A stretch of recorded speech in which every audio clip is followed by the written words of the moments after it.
Hey everybody, it's me, Lulu. It's still Wednesday somewhere in the world, and this is Geeks of the Week. I'm sorry this is so late. I know you guys are sick of me saying that, but I have an online summer class that forces us to meet at 8 every Wednesday, so that's kind of probably going to put a damper on the videos for the next month or so. Yeah, and it ran a little long. I had homework to take care of. I knocked over a glass an hour ago, and I still haven't picked it up. Anyway, here's my video with 15 minutes before midnight to spare. I hope you guys aren't sick of us talking about how awesome FANIME was, but it was pretty goddamn awesome, I have to say. And of course, a huge part of that was getting to hang out with Steph and Nikki. They were so much fun. Like, if you couldn't tell from their videos, they are just as much fun in real life, if not more so. It was just so much fun getting to hang out with them and talk with them and just chill with them for real, like in real life. You know, it felt like seeing a really old friend for the first time in years. It wasn't awkward or strange at all, except for the fact that they were watching midget strippers on Jerry Springer when I first went into their hotel room. That was awkward, but it kind of went with the vibe of us together, so it worked, I guess. It makes me really, really sad that I probably won't see them again till FANIME next year, because I can't stress how much fun they are to hang out with. But I'm really happy to have spent the time with them. I love you girls so much. I cannot wait to see both of you again, whenever that may be. Let's see. Overall, the con itself was actually a really good experience for me. Like, if you guys haven't been paying attention, it was my first California convention, my first out-of-state convention in like 3 years, and my first like really, really big convention, so it was a big deal for me.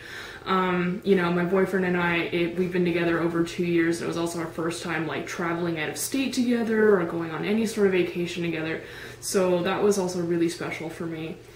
Let's see, the hotel was fabulous. We found some really great photo shoot locations around town. You know, and everybody who went is gonna bitch about how long the lines were, and yeah, that sucked pretty hard, but I don't think it was enough to really ruin my weekend. I didn't make it to any panels, and I didn't meet any guests, which is a little disappointing. I really wanted to meet David Vincent, because not only is he in BlazBlue, which is probably my favorite video game ever, but he's also in Code Geass, which is my favorite anime ever, and I have a habit of collecting the signatures from Code Geass voice actors, so I'm kind of pissed that I didn't get that. That was kind of my own fault. I was just so overwhelmed by like how much stuff there was.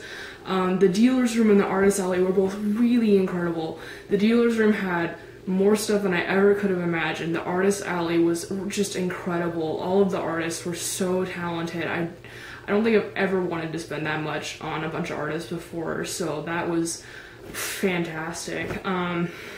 Let's see. Oh, and the cosplay, I expected a little bit more, I have to say.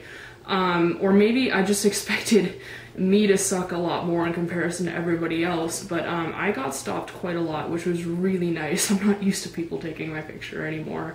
There was, you know, no shortage of really incredible cosplays, but I left feeling more inspired than anything. I wasn't intimidated. It was just really cool to see some great quality cosplay. And I've been feeling really down about myself and the convention scene and my abilities as a cosplayer lately, so that was really what I needed to feel inspired and to just come home and want to make things again. So thank you all to the cosplayers of FANIME for being incredible. Please keep doing what you do, because I don't think you realize how much you just inspire people. What you guys do is amazing. Let's see. Oh, people. There was lots of people there. I did run into a lot of my friends from Arizona, so that was really nice. It didn't feel, it was almost like a local con. No, it wasn't. You know, being able to see a lot of familiar faces made it feel a lot less overwhelmingly huge. It was familiar and unfamiliar at the same time, which is kind of a wonderful combination. I got to see a lot of my favorite cosplayers. I didn't get to meet Marida though, which I don't know if you guys know, she's like my favorite cosplayer of all time, and I saw her twice very briefly the whole weekend, and I'm really bummed I didn't get to meet her for real. But I did get to see a lot of my other favorite cosplayers, and take their pictures and be generally too fucking nervous to talk to any of them.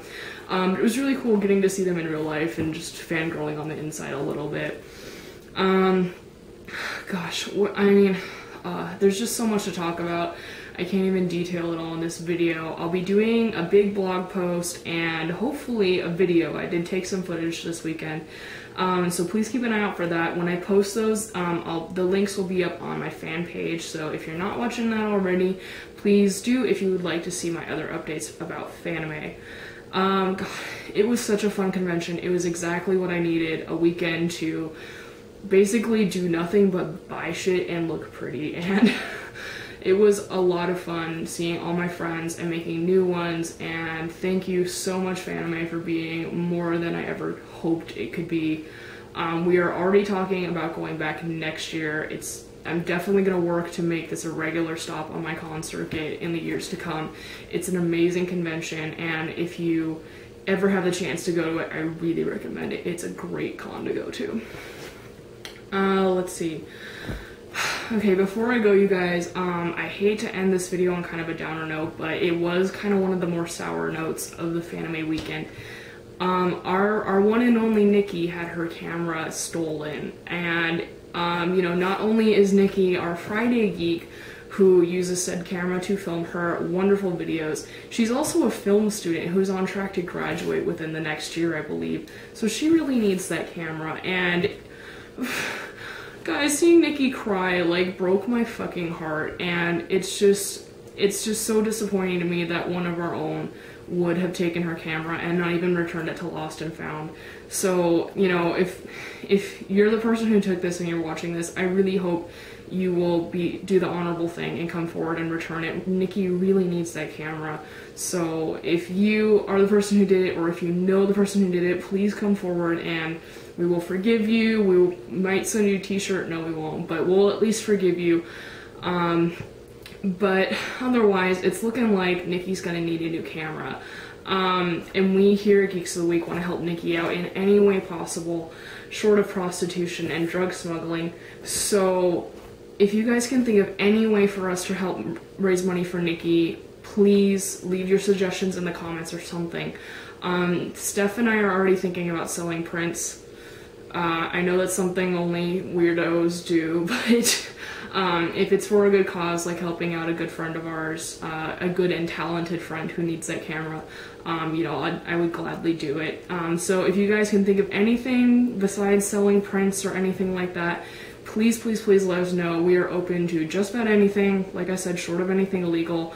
So if there's something you'd like to see from us, a service or a product you want us to offer, I don't know, just anything, please. We are desperate. We really want to help Nikki out, and I'm sure you guys do too. So if you have any ideas, leave them in the comments, send them to me on Facebook. I don't care what you do. Just please help us help Nikki. Okay, in the meantime, please keep subscribing and sharing the geeky love, and I will see you all next week.